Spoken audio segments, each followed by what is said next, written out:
Are you happy this morning?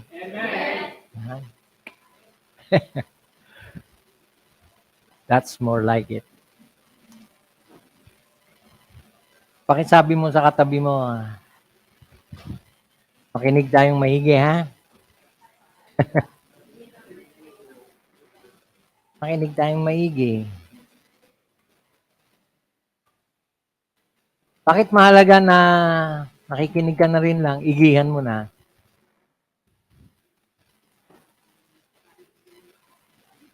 Bakit sa palagay nyo?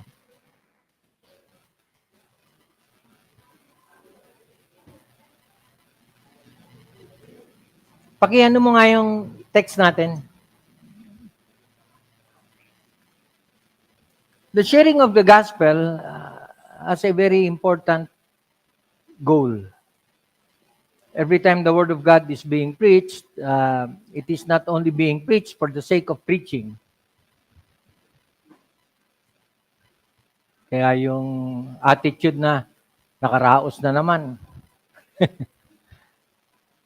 that's not the goal. Maipangaral,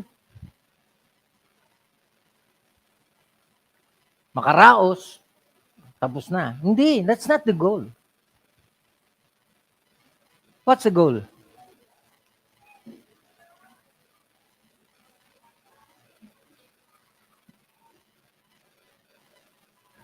That's the goal.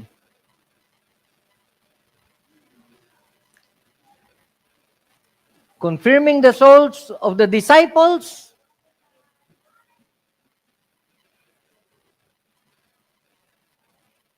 exhorting them to continue in the faith,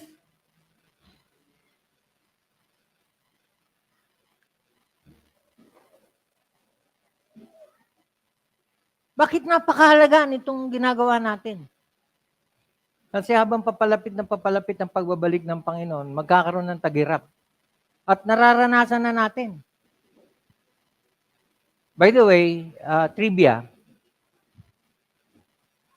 Ang average na gasolina ngayong araw na ito ay naglalaro between 60, pinakamura, 63. In some outlet, it is 70, 74 per liter.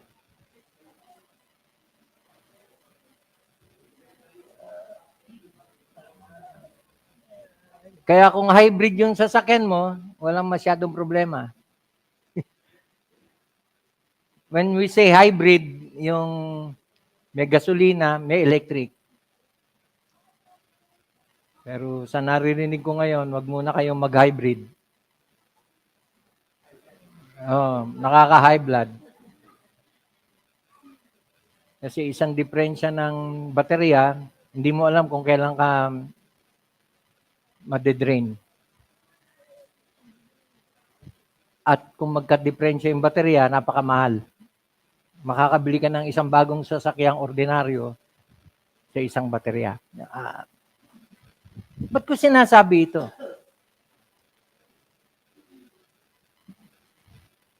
Kino-confirm lang natin na mahalaga itong napapakinggan natin para ma-apply natin sa pamumuhay natin. Dahil papahirap na ng papahirap habang tayo ay papalapit ng papalapit sa kaharian ng Diyos. Yan. We must, underline the word must.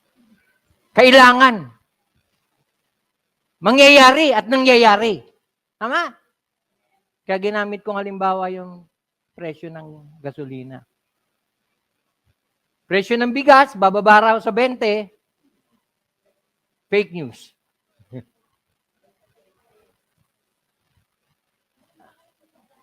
We must, through much tribulation, habang pangit-ngit ng pangit-ngit ang gabi. Sa mga hindi nakakaintindi ng Bisaya, yung ngit-ngit, yung kadiliman, habang padilim ng padilim ang gabi. Nalalapit na ang bukang liwayway. Yan. Pero habang dumidilim ang gabi, tumitindi ang hirap. Yun yung ibig sabihin ng much tribulation. Hindi pa ito yung tribulation period, hindi pa. Pero bago dumating yung tribulation period, makakatikim tayo. At ito nga, nararanasan na natin. Tama? Yung mga bulkan na putukan ng putukan, yung mga armas na putukan ng putukan kasi may gera, makakaasa ka, mga kapatid, para tandaan na malapit na ang pagbabalik ng Panginoon. Amen ba? At kung hindi tayo conscious sa mga bagay na ito, well, that's the reason kung bakit pinag-uusapan natin ngayon. So that we will be aware of what is happening. Bakit? Kasi sa totoo lang, maraming mga nagsasabing Kristiyano sila hanggang ngayon nahihimbing sa pagkatulog. They're not even aware of what is happening. Ang tendency, pag dumating ang pagsubok, madaling bumagsak. Diyan pumapasok yung kahalagahan ng topic natin, steadfastness. Natalakay natin, what does it mean to be steadfast? Naalala niyo yan? Why is being steadfast important? Natalakay natin yan for the last 2 Sundays na nagsalita ako. And this morning, hopefully, matalakay ko, kung hindi ko man matapos, pinapangako ko sa inyo, hindi natin naapurahin, how do we become steadfast? Kasi hindi automatic yun. Yun yung pagkukulang ng mga nagsasabing Kristiyano sila. At dahil Kristiyano sila, eternally secured na sila, pag dumating ang problema, hindi sila handang harapin. Kaya madaling ma-offend, madaling manghina. Paano malaman yung mga nanghihina sa pananampalataya? Maraming signs yan. Nawawalan ng gana. At dahil walang gana, tinatamad. Kapatid, telltale sign yan ng apostasy. Pag-aaralan natin yun. What is apostasy? It is departing from the faith. At yan na ngayon yung trend ng modern Christianity. Marami ng paniniwalang tinatanggap na hindi naman tinuturo ng Biblia. Mas umaayon sila sa ganong katuturuan. Before you know it, wala na sa tunay na pananampalataya. Kasi sa tunay na mananampalataya, ito, asahan nyo ito. Kung tunay ang iyong pananampalataya, makakaasa ka, pahihirapan ka ng mundo. Bakit? Kasi ang goal ng dyablo, hatakin tayo sa kanya. Kaya nagkalat ang kasinungalingan, nagkalat ang maling paniniwala. By the way, kahapon ko lang na-confirm, approve na pala yung divorce law.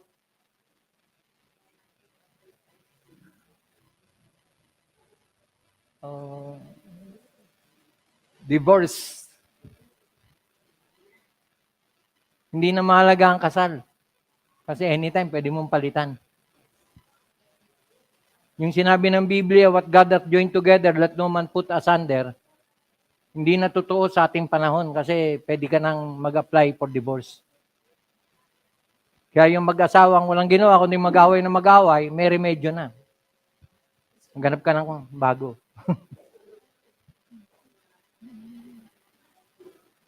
Ba't ko sinasabi ito? Palatandaan na nasa mga uling araw na tayo. Hello?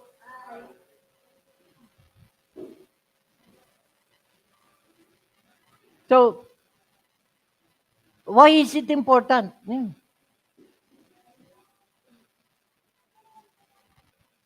In order for us to be steadfast, kailangan tayong ma-confirm. What is the word confirmation? Anong ibig sabihin yan? Ma-confirm yung matiyak.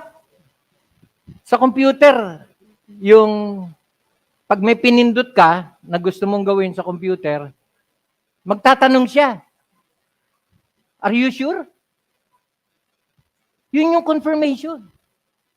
Kasi ang tunay na Kristiyano, may confirmation tayo na yung paniniwala natin totoo. Hindi ka lang basta naniniwala ka na, eto may mga ganito. Pag tinanong mo, bakit ganyan paniniwala mo? Ewan ko, basta pinaniwalaan ko lang eh. Walang confirmation yun. Basta. Gusto ko eh. Pero natanong mo ba, bakit mo pinaniniwalaan yan? Napakalaga naman, that's confirmation. Hello? Lahat ba ng pinaniniwalaan natin, confirmed sa atin? Yun, malaking tanong yun.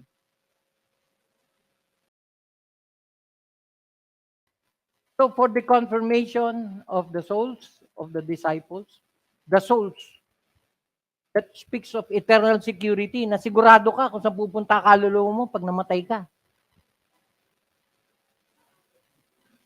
Hindi biro na pag namatay ka, may pupuntahan ka. Hindi biro, totoo yun. Para makarinig ka ng mga nagsasabi na, di naman totoo na may pupuntahan. Ang buhay natin sa mundo, dito lang sa mundo. Wala na tayo iba pupuntahan pag namatay tayo. Isang napakalaking kasinungalingan ng kalaban yan. Kasi may kaluluwa tayo na hindi mamamatay. Hello? Depende na lang kung saan pupunta yan. Kasi dalawa, ang sabi ng Biblia, hindi tatlo dalawa ang pwedeng puntahan ng kaluluwa. Langit, sa mga tunay na Kristiyano. When I say tunay, hindi lang basta inisip niya, Kristiyano na ako kasi tumanggap ako eh. Kristiyano na ako kasi nag-pray ako eh. Kristiyano na ako kasi nagdisimba ako eh. Are you confirmed na talagang Kristiyano ka?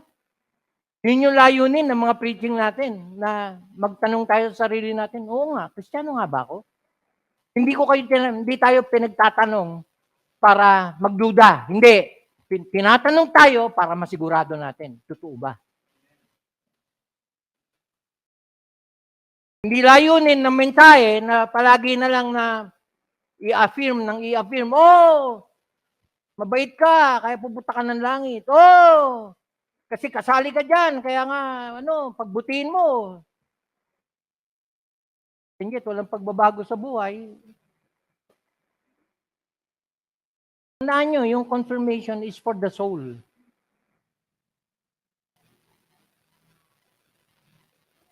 Hindi sa body.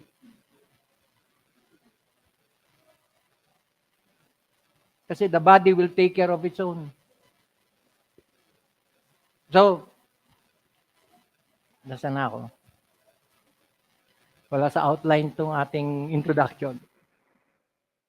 So, anong pinag-uusapan natin? It is important we become established, steadfast, and the preaching of the gospel, every time nangangaral at tayo'y nakakapakinig, hinihimok tayo para magpatuloy. Obviously, isang palatandaan ng panahon na malapit na talagang bumalik ang Panginoon, maraming hindi nagpapatuloy.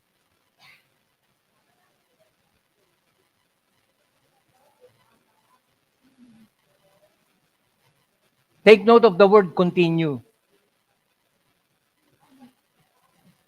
Ano yung continue dyan? Huwag natin kalilimutan, magmula nung tayo maging Kristiyano, may sinimula ng Diyos. He began a good work in us. Tama?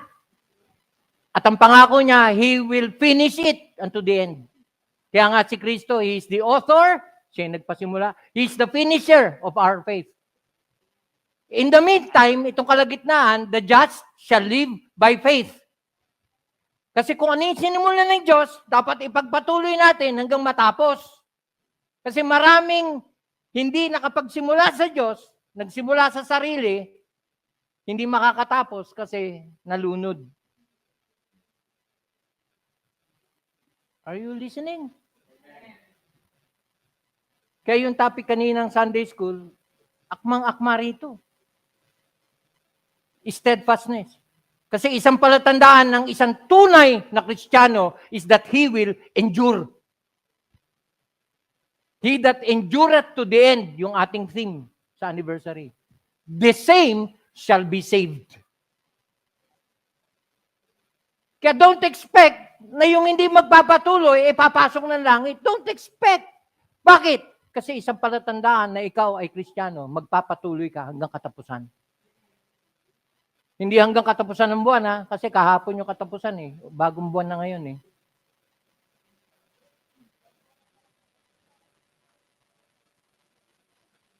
Dapat ang pag-ibig natin sa Panginoon, hindi 15 lang. Oo. Dapat hanggang katapusan. So what do you mean by this? It is important ang isang tunay na anak ng Diyos, despite the difficulties, despite the distractions, despite the disturbances, despite the problems and miseries that we are facing, we are continuing. Sana maging hamon ito ngayong umaga. Hindi natin sinasabi ito para manghiya. Bagamat darating ang panahon na ang tao hindi na nahihiya, magiging bulgaran na ang pagkakasala. Tama? Kaya dati, nahihiya pa yung mga na magladlad. Ngayon, hindi lang sila nagladlad. Nagbilad pa. Wala nang hiya eh. Hindi na ikinihiya. Yung dating ikinihiya, ngayon hindi na. Bakit? Uso na eh. Bakit? Inggit ka? Oh, yun yung katwiran ng iba. Kaya huwag kang mahiya. Magladlad ka. Nandun na tayo sa panahon na yun. Yun yung nakakalungkot. Nandun na tayo. At marami sa mga Kristiyano, hindi pa rin conscious sa nangyayari. Nakikisabay sa agos, kung saan ang agos. Ang Christian life is not a playground, it is a battleground. Meron ako kaninang nabasa na post sa Facebook na nakalagay doon. Ang laro ng buhay. Basta i-share ko sana eh. Pero sinave ko muna kasi gusto kong i-analyze eh. Ang laro ng buhay ay nakakapagod. At kung ikaw ay pagod na, may ganun. Nabasa niyo ba yan? Sino nakabasa? Pakitaas ang kamay para alam ko kung konti lang. Okay. Hindi ko shinare. Kasi may question ako. Kung ang unang question ko, ang buhay hindi laro. Kaya siguro yung mga tao, walang ginawa kundi maghanap ng kaligayahan lang. Kasi ang buhay sa kanila, laro lang. Seryoso buhay. In fact, the Bible says, it is a battle. Gera. Labanan. Tapos, kaya kung pagod ka na, kahit na pagod ka na, basta't huwag kang aayaw. Huwag kang bibitaw. Okay rin yun.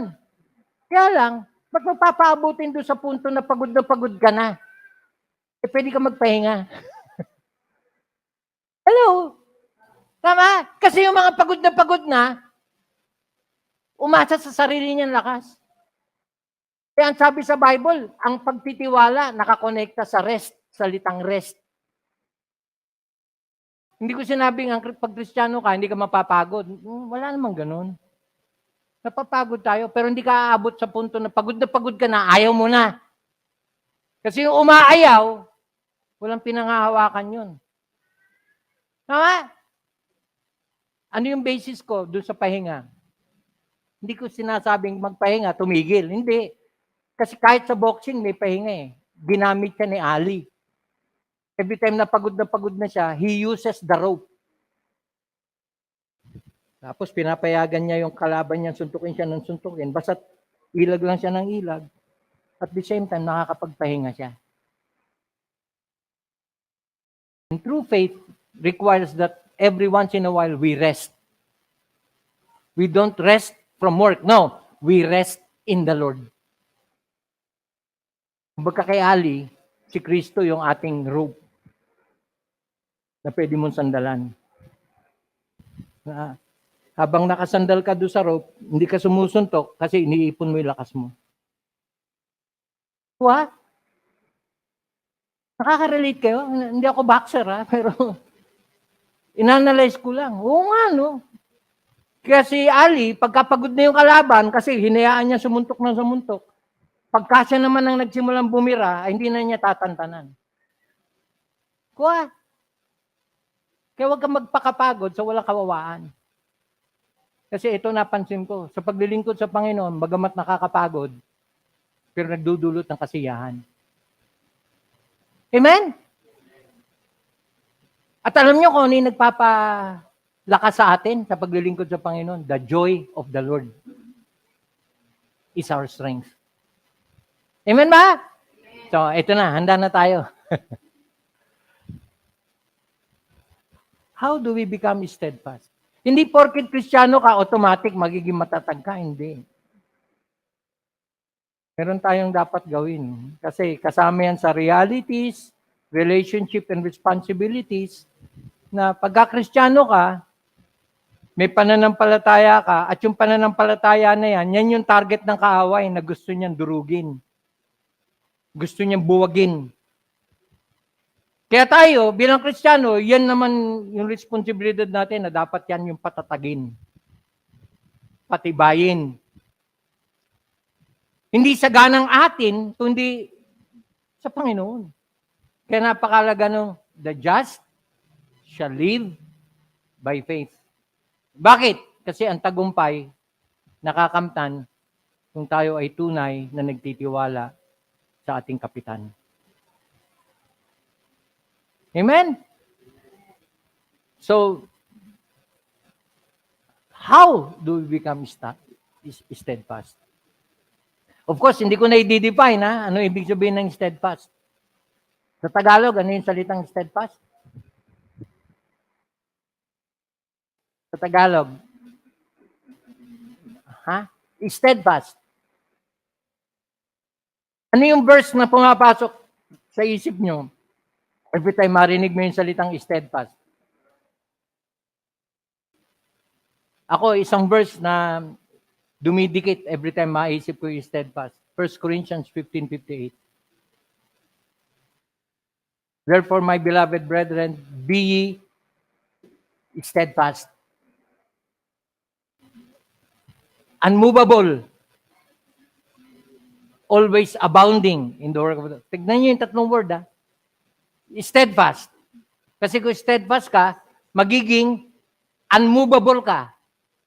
At kung unmovable ka, magiging mabunga ka. Kuha? Yun. Always abounding in your own affairs, in your own interest, in your own happiness. Yan ang mundo. Kaya hindi ko pag-aabala ng pag-aaksaya ng panahon niya kung hindi ako makikinabang dyan. Nakarinig na kayo ng ganon. Ayoko nga niyan kasi hindi ako maligaya dyan. Nakarinig kayo ng ganon. Gagawin lang niya kung ano yung makakapagpaligaya sa kanya. Gagawin lang niya kung ano yung makikinabang siya. Kaya ang sabi niya, kung Christian ka, dapat kung meron matatag sa buhay natin, dapat katatagan natin nasa Panginoon. Nasa kanyang gawain. Hello? Always abounding in the work of the Lord. At napakalaga ng incentive for as much as you know that your labor is not in vain. Wala kang gagawin na para sa Panginoon na mawawalan saysay.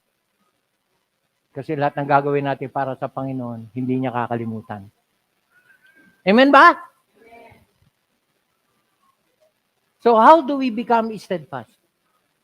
Yun yung ating ipaglilingkod simula ngayon. When I say simula ngayon, kasi hindi ako nangangako matatapos ko ngayon.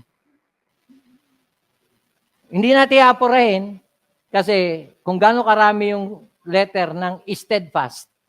By the way, may dalawang way ng pag-i-spell sa salitang steadfast. Yung isang way is buo, S-T-E-A-D-F-A-S-T. Ilan yon? Ha? Pakibilang.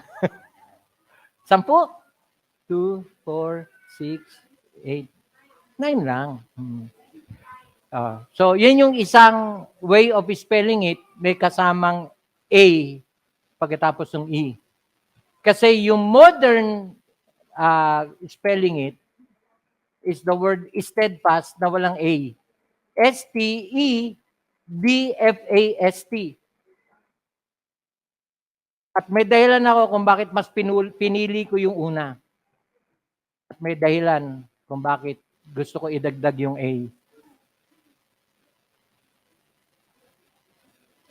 Are you ready? So, do you have your notebooks?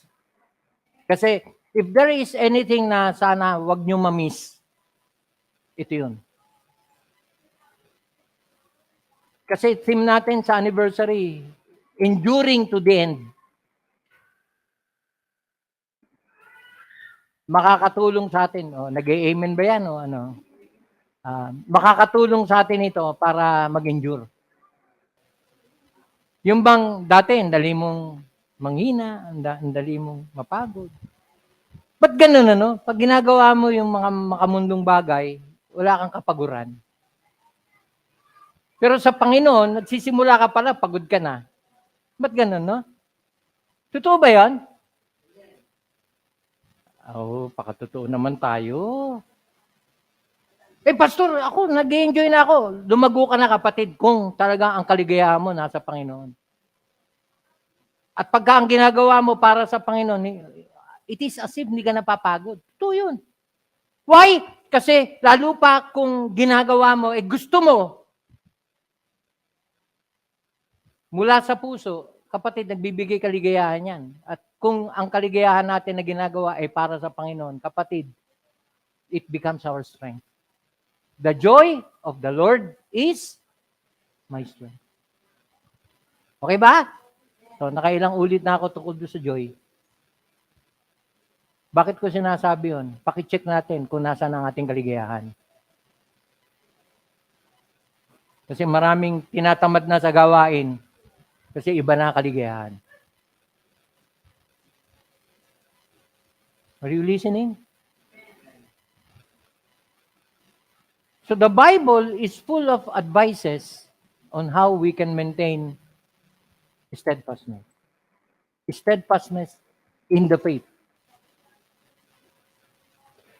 Steadfastness in the work of the Lord. Steadfastness in the affairs of the Lord. Steadfastness in whatever that makes the Lord happy.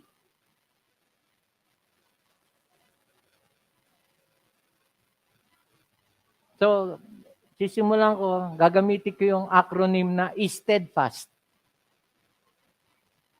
So,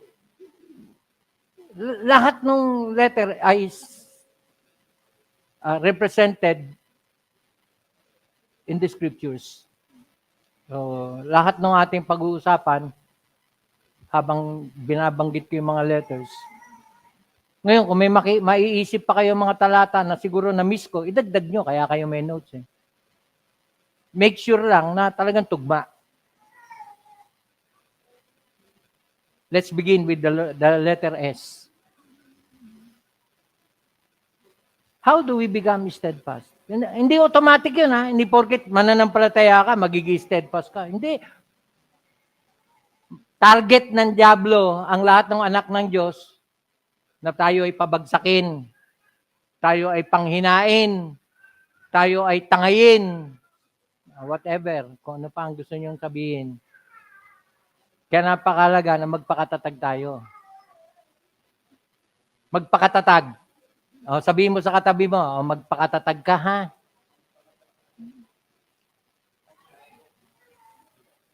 Magpakatatag. So, what's the first letter? S. So, paano tayo magiging matatag? Letter S. This is found in Colossians chapter 3. Verse 2.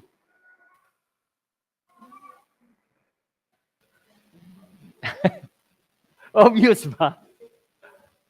Paano tayo magiging matatag? Set your affection on things above, not on things on the earth. Inanalyze ko yung salitang set. Ibig sabihin, ipirmi. Set. Bago magsimula ang tech, may kailangan silang gawin para magawa nila yung trabaho nila. Ang tawag doon sa gagawin nila, set up. Nakaset na yan eh. Pero hindi automatic na gagana yan kung walang magpapagana. Hello?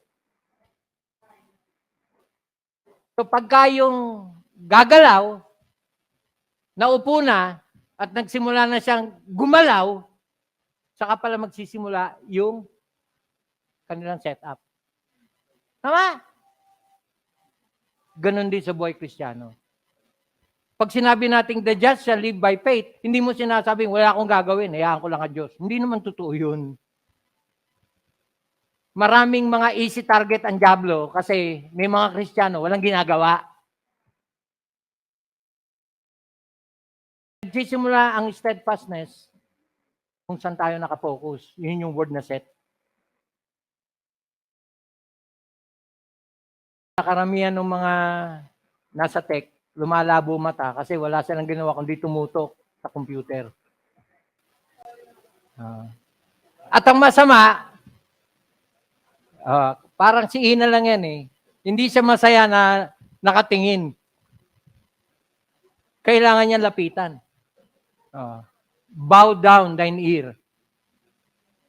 Bakit lumalapit sa screen? Gusto mo makitang maigi. Tama? Eh, dahilan nyo kung bakit ka lumalapit. Tama ba? Yan ang gusto ko pagka may mga ganyan reaksyon. Mukha, no? Pinapaliwanag natin sa isang paraan na nakaka-relate tayo. Kasi tingnan yung mga nasa tech, lahat yan nakasalamin na.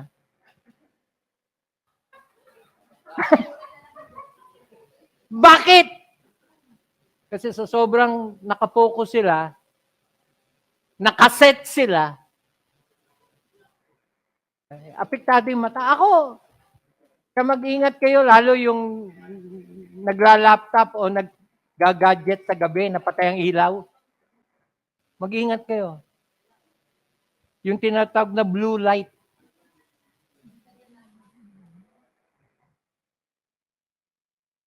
Set. Another word, set your affection. What comes to your mind pag narinig mo yung salitang affection?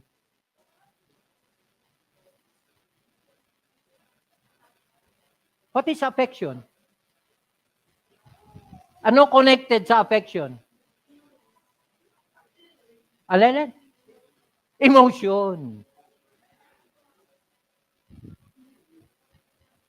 Kaya ako hindi niyo maiaalis sa akin na masyado akong emotional sa preaching. Pagka meron akong gustong i-emphasize na medyo serious, hindi ko maiwasang humiyaw.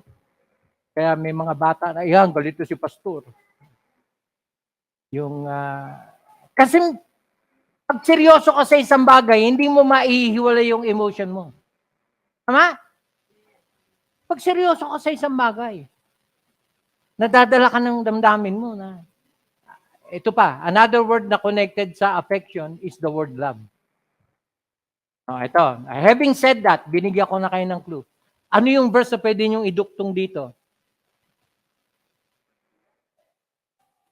Set your affection on things above, not on things on the earth. Ano yung pumapasok sa inyong verse na warning? Kasi, speaking of affection, emotion, love, katatapos lang natin yan. Love not the world, neither the things that are in the world. If any man love the world, the love of the Father is not in him. Set your affection on things above. Why? Because it is wrong to love the world.